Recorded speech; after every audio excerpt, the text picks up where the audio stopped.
Hey everyone, Alan here with Crow River Sport and Fitness.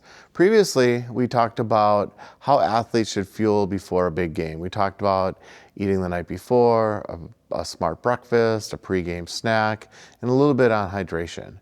However, how should we address that on tournament days? Where we have multiple games over the course of a day or even 2 days. That fueling should look a little different. And if fueling isn't done right, we're gonna see a pattern. Athletes look awesome in the first game, but by the third game, they're slow, they're tired, they're cramping, and they're out of energy. Coaches often think the reason is conditioning. It's not. It's fueling. All right, so when athletes compete multiple times in a day, the goal is simple. Replace the energy that's lost in between games so the tank doesn't run empty. When athletes compete in multiple games in a single day, the goal becomes simple. It is to replace the energy, replace the glycogen in the muscles that was depleted in the game before. Because every game is going to use up the glycogen, our goal in between games is going to be to replace that and not let the tank run empty. If athletes don't fill that tank, performance is going to drop. So here's how I think employees should approach tournament fueling. First up, let's start the day with a good breakfast, even if the game is early. All right, that good breakfast that we're looking for is gonna be, again, a balance of protein and carbs. So we might be looking at something like eggs and toast and fruit, or oatmeal with berries, or yogurt and granola, a bagel with eggs or peanut butter. All these are foods that are gonna digest fairly rapidly and provide the muscles, the protein, and the glycogen or the fuel that they need. Skipping breakfast is gonna be one of the worst decisions you can make on tournament day.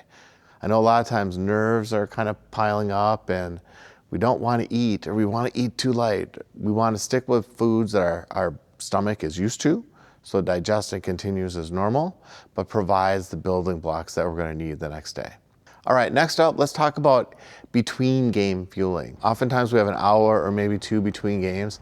This is now our opportunity to replace the carbs that have been burned off in the previous game.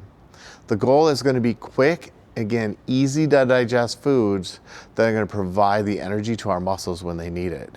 So good options could include bananas, apples and oranges, pretzels, granola bars, crackers, applesauce or fruit pouches, bagels and toast. These are all going to be things that taste good and are going to be light and easy to digest. These foods are going to provide the fast carbohydrates, again, fast carbohydrates that our body is going to need so they refill the glycogen stores in the muscles so that we can perform in the next game. All right, so if there's several hours before our next game, we can even add some protein to the meal. Now we get to add things like maybe a light sandwich, turkey sandwich, that sort of thing, Greek yogurt, cottage cheese, chocolate milk, or a small wrap.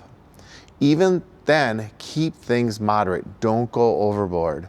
Heavy foods, especially those that are greasy that are fried, they can make us feel sluggish when the next game comes around.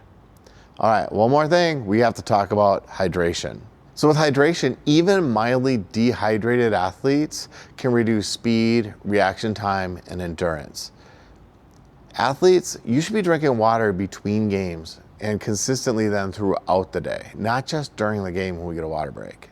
If it's hot or we don't have a lot of time between games, we want to look at drinks that have electrolytes that are going to replace the fluids and sodium lost during competition. A good rule of thumb, if an athlete waits until you feel thirsty, you're already behind. Tournament performance isn't about skill and conditioning. It's also about managing your energy across the day. Start with a good breakfast. Refuel during games with carbohydrates and stay hydrated all day long. Because athletes who fuel well don't just look good in the first game. They're still fast, explosive, and mentally sharp in the last game of the tournament. And that's usually when the biggest games are played.